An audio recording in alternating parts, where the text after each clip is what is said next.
Hello mga ka-Greenhand, isang mapagpalang araw po sa ating lahat. So guys, I'm very excited to share you this Monstera celtibicana variegated, the first fenestration guys. So ayan, inantay ko talaga to ng ilang months guys para magkaroon po siya ng fenestration. So ayan, effective po talaga yung ginamit nating technique, strategy, or ano ba yung tawag natin dyan.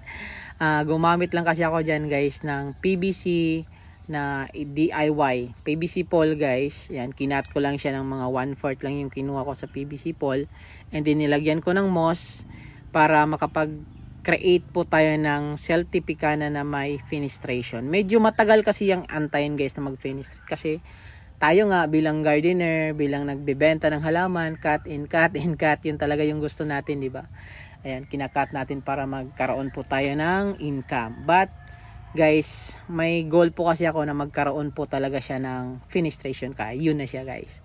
Sa side naman na to guys, habang hinahatiran ako ni Mrs. ng ating apple cider vinegar, yun kasi yung ano natin guys, iniinom during umaga.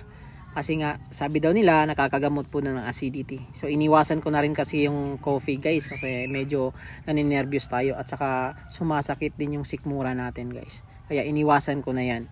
So yun din kasi yung dahilan bakit ako na hospital ng nakaraang buwan. Kaya umiwas na talaga ako. So yan guys, dito na side medyo na surprise din ako guys, kasi nga yung na-cross po natin na Red Homa X po ng Sisma po na local natin, okay na. Local na Sisma Aurea po yun guys. Makikita nyo yan sa dulo ng video natin. So napakaganda guys. Sana makapag-create tayo ng panibagong form, panibagong color combination sana guys. Sana mag-positive po talaga, mapatubo natin. Yung isa naman na kinuha ko guys, medyo hindi po siya nag-succeed sa ating pagkocross. Ganun talaga yan guys. Merong mga failure talaga. Dadaan at dadaan po tayo sa mga ganyang paraan. Hindi tayo matututo pag hindi tayo dadaan ng mga failures guys. So try and try lang guys, tuloy-tuloy lang, wag lang tayong huminto, kasi pag hininto natin, wala na, tapos na, di ba?